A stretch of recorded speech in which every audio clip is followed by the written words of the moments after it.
우리 인생에서 우리가 때로는 내가 허락할 수 있는 것, 또 내가 가지고 있는 것을 나누는 것은 참 좋습니다. 그런데 나누고 베푸는 삶 가운데에서 내가 지켜야 할 것은 꼭 지키고 또 그리고 나눌 수 있는 것은 나눠야 하지 않을까라는 것을 생각해 보게 됩니다. 왜냐하면 우리가 아무 것이나 또 나눠줄 수 없고요. 또 우리가 내 것을 가장 소중한 것을 버리고 또 나눌 수도 없는 것을 때론 경험하게 되죠. 오늘 말씀 보게 되면 사실가 느헤미야가 예루살렘에 와서 무너진 성벽을 다시 세우고 이스라엘 백성들과 함께 또 에스라 지상과 함께 말씀으로 변화를 이루었던 정말 놀라운 삶을 살고 있었습니다. 그런데 이 느헤미야도 보니까는 사실 왕의 술 맡은 관원장으로서 왕에게 왕이시여, 내가 이제 예루살렘 공항에 가서 성벽을 쌓고 오겠습니다 라고 하면서 허락을 받지 않았습니까? 그러니까 성벽이 완성되었어요. 또 예루살렘 어떤 치안, 경제, 사회 이것도 좀 안정이 되어가고 있습니다. 이렇기 때문에 이 느헤미야는 예루살렘에서 약 10여 년의 총독 생활을 마치고 이제 왕을 다시 만나러 가는 그런 모습을 보게 됩니다. 우리가 했던 어떤 책임, 사명을 다하고 기쁜 발걸음으로 가는 것 얼마나 좋습니까? 우리가 믿음 생활하면서 하나님께 주시는 사명, 우리 이웃과 우리 사랑하는 가족들에게 복음을 전하고 우리가 주님 앞에 부름 받는다는 것이 얼마나 또 감사한 일인지요. 우리가 정말 하나님께 부끄러움 없이 하나님, 내가 하나님 주신 사명, 이웃과 또 사랑 가족에게 복음을 전했습니다, 이렇게 고백하고 나갈 수 있다는 것이 얼마나 감사합니까? 그렇게 우리가 일을 다 마치고 또 이렇게 기쁜 발걸음을 가고 있지만은, 그러나 오늘 느헤미야는 왕에게 갔다 오고 나서 이제 잠시 예루살렘 흘렸더니 어떠한 일을 하고 있습니까? 보니까는 예루살렘이 그간 12년 동안 열심히 노력하고 봉사했던 그 수고의 열매가 풍성하기보다는 안타깝고 또 아쉬운 일이 이곳에 있더라라는 것입니다. 어떤 일이 가장 큰 문제가 되고 있습니까? 하나님의 성전이 그렇게 제 모습을 갖추고 있지 않더라. 다시 말해서 성전은 성전인데 성전 안에 있는 사람들이 그 일을 잘 감당하지 않아서 성전답지 못하다라는 그런 모습을 보여주고 있더라는 것입니다. 원래 우리가 많은 세상의 교회들, 또 우리가 한국의 교회들, 또 미국의 많은 교회들도 있습니다. 그러면은 교회가 교회답지 못하다라고 사람들은 이야기합니다. 그러면 교회가 너무 낡아서 교회답지 못한 것일까? 또 교회의 십자가가 좀 허물어서 또 낡아서 그렇게 이야기하는 것일까? 아니죠. 건물은 사실 웅장하기도 하고 건물은 새 건물이나 낡은 건물이나 크게 의미가 없습니다. 중요한 것은 교회 안에 있는 교회 지도자들, 또 교회 성도들이 교회 구성원으로서 그런 일을 감당하지 못한다면은 교회가 교회답지 못하다라는 그런 이야기를 들을 수밖에 없더라는 것입니다. 오늘날 느헤미야가 본 이 예루살렘에 또 그리고 이 성벽 안에 있는 성전은 과연 어떠한 모습일까? 정말로 교회다운 모습일까? 아니면은 교회답지 못한 모습일까? 그들의 성전은 하나님께 제사와 예배 드리기에 충분한 그런 장소가 되고 있습니다. 기도 드릴 수 있는 장소이고 예배 드릴 수 있는 장소였습니다. 그런데 그 안에 있는 사람들 보니까 교회 성도답게, 교회 지도자답게 하지 못하고 있다라는 것을 보여주고 있는 것을 보게 됩니다. 오늘 우리의 교회도 또 우리의 신앙생활에서도 정말 나는 교인답게 또 그리스도인답게 그리고 우리 교회는 또 교회답게 더욱더 하나님께 기쁨을 드릴 수 있는 여러분 되시기를 주님의 이름으로 축원합니다. 그러기 위해서 어떤 일에게 오늘 보니까는 이 예루살렘의 교회를 보니까 느헤미야가 어떤 모습을 보고 있습니까? 하나님의 말씀을 제대로 섬기지 않고 있다라는 것입니다. 그 당시 우리가 하나님의 말씀이라 그러면 율법이겠죠. 그러면은 율법을 잘 지키고 있느냐? 그렇지 않다는 거예요. 보니까 1절 말씀에 이 말씀을 다시 언급하고 있습니다. 왜냐하면 율법 가운데 모세의 책을 낭독해 보니까 그 모세책에 기록하기를 암몬 사람과 모압 사람은 영원히 하나님의 총회에 들어오지 못하나니 라고 말씀하고 있습니다. 그런데 3절 말씀 보니까 이 백성들이 율법을 듣고 섞인 무리를 이스라엘 가운데서 모두 분리하느니라. 무슨 말일까? 이미 이들 가운데는 암몬 사람과 모압 사람들이 함께 섞여 있더라라는 것을 보여주고 있습니다. 왜 섞여 있느냐? 우리가 사실 여러 가지 이유가 있겠죠. 암몬과 모압 사람, 그들은 사실 별개의 다른 사람들이라고 볼 수 있는 것이 아니죠. 어떻게 보면 우리가 아브라함의 조카 롯의 어떻습니까? 자녀들이죠. 어떻게 보면 그 딸을 통해서 난 자녀들인데, 우리가 근원적으로 본다면, 그들 모두가 아브라함의 형제요, 아브라함의 친족이기 때문에, 우리가 같은 형제, 자매로 받아들여야 되지 않겠느냐. 여러분, 우리가 핏줄이 또 어떤 형제, 혈육, 이런 것이 참 중요합니다. 그렇지만은, 우리가 혈육보다 더 중요한 것이 무엇이겠습니까? 우리가 가지고 있는 마음이 중요하고, 우리가 가지고 있는 신앙, 이것이 참 중요하죠. 그들 암몬과 모압 사람 따지고 보면은 그들 우리 형제야 라고 말할 수 있을 거예요. 그렇지만은 아무리 형제 같아도 아무리 친척 같아도 중요한 것은 뭐가 다릅니까? 그들과 내가 믿는 신앙이 다르다라는 것입니다. 그들은 지금 이스라엘 백성과 함께 섞여 있습니다. 우리가 뭐 친척벌이야, 우리 형제야 하면서 서로 화목하고 좋아하고 있지만은 그들이 믿는 것과 내가 믿는 것이 너무 다르다는 거예요. 나는 하나님을 믿는 하나님 백성이지만은 그들은 우상, 이방신을 섬기고 있는 사람들이기 때문에 그들과 우리는 다를 수밖에 없더라라는 것입니다. 결국 우리가 섞여 있다라는 이 말씀을 통해서 사람들은 하나가 되었구나, 통일되었구나, 한마음 되었구나라고 어떤 사람들은 좋아할지 모르겠어요. 그런데 과연 하나가 되는 것이 정말 좋은 것일까요? 하나가 되려면요, 마음이 하나가 되고 신앙이 하나가 돼야 돼요. 근데 하나가 진정으로 하나 되지 아니하고 우리가 몸만 서로 같은 공동체에 있고 같이 생활하고 같이 행동한다면은 정말 큰 문제가 일어날 수밖에 없는 것 아니겠습니까? 우리가 세상에서 특히 한국에서나 미국에서나 어떤 일을 하고 있습니까? 모든 종교는 하나다 하면서 서로 화합하자라는 그런 이야기를 종종 듣게 됩니다. 모든 세상의 사람들은 하나님이 창조하신 창조물이다. 우리가 하나 될 수 있는 이유가 충분히 있습니다. 그러나 너도 믿는 거 인정하고 나도 믿는 거 인정하고 서로 각자 믿는 거 인정하자.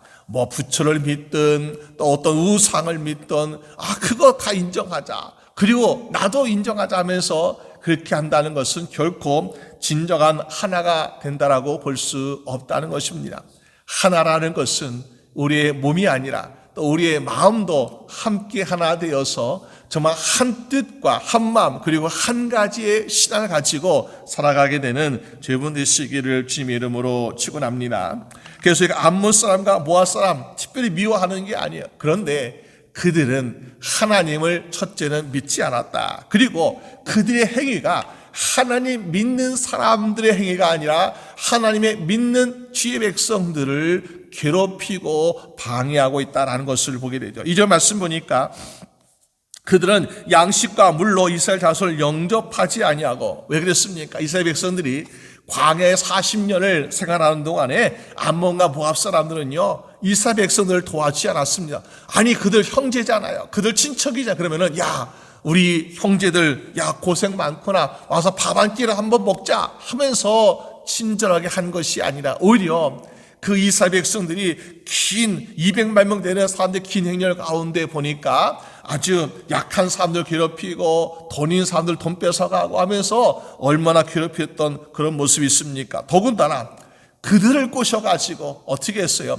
자기들이 믿는 우상의 신전에 절하게 만들어가지고 영적 간음과 또 그런 추악한 죄를 저질렀던 것을 보게 됩니다. 그러니까 죄에 빠지게 하는 유혹했던 그런 아주 죄를 짓게 하는 암몬과 또 모압 사람들은 결코 용서받을 수 없다라는 것이요. 더군다나 같은 형제면 어떻습니까? 그들이 불쌍하고 그들이 연약한 가운데 더욱더 그들을 위해서 기도해주고 또 그리고 정말 그들이 없을 때에 축복해 지어야 되는데 어떻게 했습니까? 그들이 저주를 일으켰다. 발람에게 뇌물을 주어서 저주하게 했다라고 이해합니다. 왜? 그들의 숫자가 너무나 많으니까 야 그들이 우리에게 위협이 되고 있어. 그러면서 모압과 암몬은 그들을 저주하고자 하는 그런 노력을 시도했다는 것을 보게 됩니다. 그러나 하나님은 어떤 하나님이십니까? 하나님은 우리를 사랑하시고 우리를 지키시고 보호하시는 하나님이시라. 그들이 아무리 어떤 노력으로 저주하려고 하고 하여도 하나님 어떻게 하신다고요? 저주를 축복으로 바꾸시는 하나님이신 줄로 믿으시기 바랍니다. 그래서 그들이 저주하려고 사람을 고용하지 않았습니다. 그런데 그의 입술에서 그의 심령에 하나님께서 감동을 야 너는 저주하면 큰일 나 하시면서 오히려 이스라엘 백성들을 저주하라고 불렀는데 축복해지고 있는 그런 일들이 일하고 있다라는 것입니다. 결국 이 암몬과 모압 사람들 그들은 하나님 백성을 하나님과 가깝게 하려고 하는 그런 사람들이 아니라 더 멀어지게 하고 죄에 빠지게 하고 그들의 삶을 더욱더 곤고하게 만드는 저주하는 그런 인생들이다. 그러므로 그들과 너희는 하나가 될 수 없어 라는 의미로 율법의 말씀을 통해서 암몬과 모압 사람을 하나님의 총회 이 이스라엘 백성들 가운데 함께 거하지 못하게 하라 라고 말씀하고 있다는 것이냐.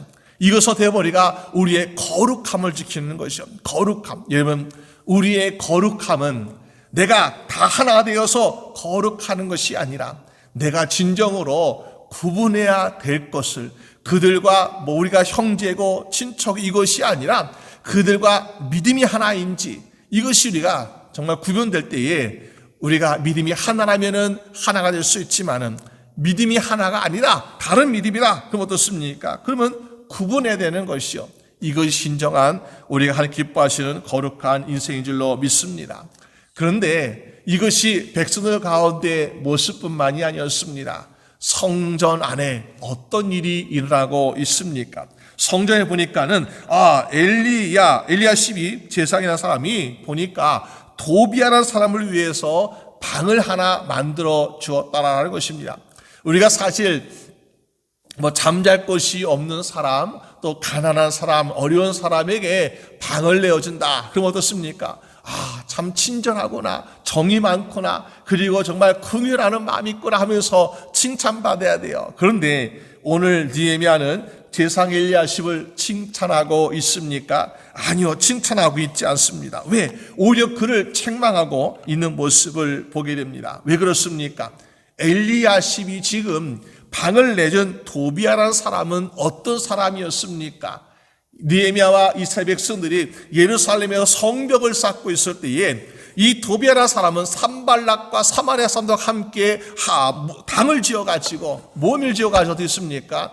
이스라엘 사람들을 공격하려 하였고 또 느헤미야를 죽이려고 시도하였고 온갖 비방과 비난으로 성벽 공사를 멈추게 하려는 시도했던 사람이죠. 그러면서 비난하기를 이스라엘 백성들아 너희가 짓는 성벽은 너무나 연약해가지고 여우가 올라가서 걸어다니면 금방 무너지겠구나 하면서 얼마나 조롱하고 비난했던 그런 사람입니까? 물론 한때는 비난하고 한때는 실수다 잘못했다 라고 해서 회개하고 돌아왔다면 우리는 그래 받아주어야지 라고 생각할 수도 있습니다. 그러나 도비아라는 사람은 결코 회개하거나 거듭났다라고 성경은 말씀하고 있지 않습니다. 그리고 그 사람 그거나 이방인이냐. 그러니까는 그 당시에 이방인들은 성전의 뜰에서만 우리가 하나님의 성전에서 예배 드릴 수 있는데 보니까 성전 안에 있는 방을 내줬다. 얼마나 큰 일인지요. 우리가 정말 그 모습 볼 때에 이 성전 안에 아무나 드리는 것은 아니다. 물론 우리가 성전에 회개하고 자기 죄를 자복하고 회개한 사람은 어떤 죄를 지어도 어떻습니까? 그러면 받아줘야 되죠. 환영해야 되죠. 그렇지만은 도비아 같이 자기 죄를 회개하지 아니하고 그리고 성전에서 자리를 딱 잡고 앉아서 어떡합니까? 거기에 있는 사람들에게 나쁜 영향을 끼치고 있다면은 이 사람 보니까는 하나님의 백성들을 더욱더 하나님부터 멀리하게 하고 신앙을 흐트리는 그런 사단 같은 역할을 하고 있다는 것입니다. 그렇기 때문에 이런 사람은 어떻게 합니까? 오늘 느헤미야가 결단한 것처럼 이 성전에서의 방을 비워야 된다. 사실 그 방은 어떤 방이었습니까? 오늘 말씀하기를 하나님 전에 그릇과 소재물과 유향을 넣었던, 성전에 중요한 예배되었던 그런 것을 넣었던 아주 그런 방이었어요. 아무리 그것이 허름해 보이지만은, 그러나 하나님 제사에 쓰여지는 중요한 물건들을 넣어두는 것이었는데, 그것을 저기 구석에다 넣어놓고 이 도비아를 위해서 방을 내어줬다. 엘리야십은 어떤 의도였습니까? 도비아가 힘이 있으니까, 도비아가 권세가 있으니까, 또 물질도 있으니까, 도비아와 함께 지내면은 우리가 잘 지내겠지라는 그런 의미로 방을 내어주지 않았을까? 여러분, 결코 우리가 세상의 권세와 세상과 타협해서는 우리가 진정으로 하나님께 인정받을 수 없습니다. 우리는 비록 연약해 보일지라도, 비록 우리가 세상과 좀 힘이 없어 보일지라도, 우리는 하나님께서 원하시고 기뻐하시는 거룩함을 지켜야 될 때에 진정으로 인정받는 인생을 살게 될 줄로 믿습니다. 1790년에 미국 매사추세츠 도시에서 5명의 사람들이 이제 열심히 일을 하고 있습니다. 그들이 열심히 일하는 가운데 그 사장님이 이 사람들이 하루 종일 열심히 일하고 수고하니까 이들을 더욱더 격려해 주겠다라는 의미로 매일 일을 마치고 밤 11시에 술자리를 마련해 주었습니다. 그럼 어떻습니까? 마치 공사장에서 일하시는 인부들이 열심히 일하고 피곤하자, 육신 피곤하니까 그들을 술로 달래면서 또 이렇게 하는 모습처럼요, 아이들을 매일 술로 달래주었습니다. 그런데 어느 날 새로운 사람이 들어오게 됐는데, 아모스 로맨스라는 사람이 들어왔는데, 이 사람은 아주 신앙이 좋은 사람이에요. 그리고 술도 담배도 하지 않고 오직 열심히 일만 하는 사람이었습니다. 근데 5사람 매일같이 밤에 술을 먹고 하루에 피곤함을 달래는 사람들이었는데, 이 한 사람만 술을 마시지 않고 있습니다. 그러니까는 얼마나 좀 보기도 그렇고, 또 얼마나 같이 하나 되자고 유혹하겠습니까? 그래서 사장도 다른 직원들도 유혹한, 우리 한 잔만 마셔봐라, 아주 참 좋다 하면서 얼마나 많이 유혹했는지요. 그러다가 그 사람도, 아모스 사람도 어느 순간부터 한 잔, 2잔 마시게 되었습니다. 그러니까는 자기가 보니까 술에 취하는 모습을 발견하게 되었어요. 그리고 문득 깨달은 것이 안 되겠구나. 내가 정말 한 잔, 2잔 받아들이면은 나는 술에 취해서 나의 순수함을 잃어버리겠다. 마음에 결심하게 되었고요. 그러면서 정말 다시는 입에 술을 대지 않았습니다. 그러면서 옆에 사람이 이제는 술을 안 먹으니까 또 어떻게 하겠어? 네가 언제까지 얼마나 그렇게 하나 보자 하면서 시기하기도 하고 미워하기도 하고 방해하기도 하고 얼마나 괴롭혔는지요. 그런데 그가 50세가 될 때까지 그는 결코 술을 입에 대지 않는 결단과 결심을 보여주고 있더라는 것입니다. 그렇게 여러 가지 미움을 당하면서 또 방해를 받으면서 자기의 믿음을 지켰는데 어떻게 되었을까요? 그는 50세가 되었을 때 보니까는 그 보스턴 지역에서 상류 계급이 되고 있었습니다. 또 많은 사람들 돕는 자선사학가가 되고 있더라는 것입니다. 왜? 그의 마음, 그의 믿음을 잘 지켰기 때문에 그런 성공하고 인정받는 인생을 살게 되더라는 것입니다. 오늘 우리의 신앙도 마찬가지 아니겠습니까? 우리가 세상의 사람들과 하나 되자라고 하는 것 좋지만요, 우리의 믿음을 버리고 우리의 믿음을 희석시키고 한다는 것은 결코 옳지 않더라. 또 우리가 그들과 화합하면서 마치 성전의 방을 내어주는 것처럼 내 마음의 방을 내어준다는 것은 결코 또한 옳지 않더라는 것을 보게 됩니다. 오늘 우리의 마음은 하나님의 성전이라고 말씀하고 있습니다. 그 성전은요, 거룩하게 지킬 수 있어야 돼요. 왜? 예수님께서 그 모습을 보여줬습니다. 예수님께서 처음에 성전에 올라가셨을 때, 또 예수님께서 십자가 또 계셨을 때에 보여주신 모습은 하나님의 아버지 집, 그 성전에 올라가셔서 거기에서 비둘기, 양, 염소를 팔고 거기에서 성전세를 바꿔주는 환전한 사람들 보면서 왜 너희는 아버지의 집을 강도의 굴로 만들고 있느냐. 여기는 기도하는 집이다, 아버지의 집이다 하시면서 그들을 내어 쫓으시면서 결국에는 성전을 깨끗하게 거룩하게 만드신 것을 보여줄 수 있습니다. 여러분, 우리는 그렇기 때문에 정말로 진정한 거룩은 무엇입니까? 열심히 닦는 것이 아닙니다. 열심히 잘 이쁘게 하는 것이 아닙니다. 중요한 것은 때로는 더러운 것을 깨끗이 도려낼 수 있는, 구분할 수 있는 결단과 결심이 필요하다는 것을 보여주고 있습니다. 우리가 때로 우리 몸속에 이런 것을 보게 되나, 이 백혈과라는 것을 보게 되니까요. 백혈은 어떻습니까? 우리에게 몸에 들어온 나쁜 병균, 세균들을 어떻게 합니까? 싸워서 이깁니다. 그러면 우리 몸이 건강해져요. 그런데 때로는 백혈구 중에서 병이 있는 거 어떻습니까? 나쁜 세균뿐만 아니라 좋은 세균도 막 괴롭혀요. 그럼 어떻습니까? 우리 몸이 병들어가고 있는 모습을 보게 됩니다. 여러분, 오늘 우리 인생에서 혹시나 우리가 하나님께서 기뻐하시는 것만 해야 되는데, 내가 나는 좀 편하게 살다고, 내가 좀 쉽게 한다고 혹시나 내 자신을 괴롭히고 내 자신의 나쁜 결과를 초래한 일을 하고 있지 않습니까? 우리가 축구 선수를 보더라도 축구 선수가 열심히 달립니다. 열심히 뜁니다. 그런데 보니까 상대방의 골문에 골을 넣어야 승리할 수 있습니다. 근데 아무리 열심히 뛰고 달려도 자기 골문에다가 골을 집어넣으면 자살골로 결국에 실패하는 길에 가까워지고 있더라는 것입니다. 원래 우리가 구분하지 못한 사람들 얼마나 많이 있어요.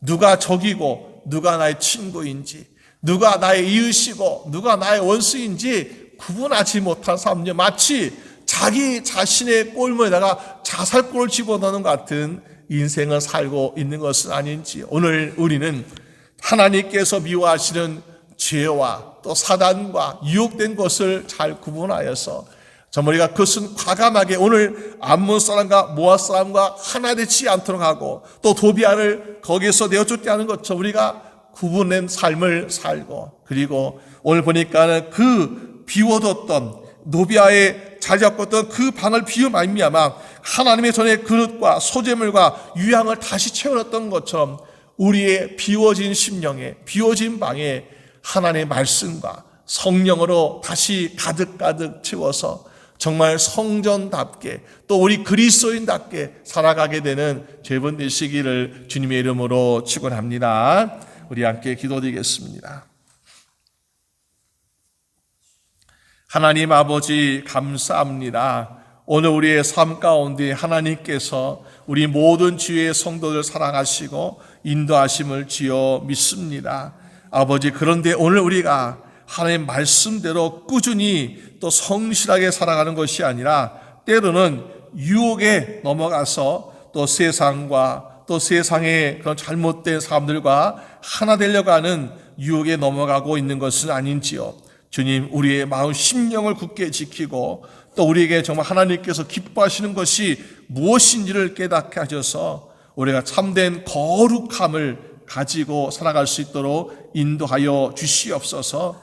영적인 분별력 허락하셔서 누가 이웃이고 누가 원수인지, 또 누가 나의 친구이고 적인지를 깨달을 수 있도록 도와주시옵소서. 또 아버지, 우리의 심령을 우리가 정말 헛된 또 사단과 또 그런 죄의 근원이 되고 있는 것에 우리 마음의 방을 내어주지 않도록 도와주시길 원합니다. 우리의 마음을 굳게 지키고 또 하나님 기뻐할 심령 될 수 있도록 도와주셔서 정말 하나님의 전으로서 거룩하고 정말 보시기에 부끄러움이 없을 그런 주의 성전으로 갖고 나갈 수 있도록 도와주시옵소서.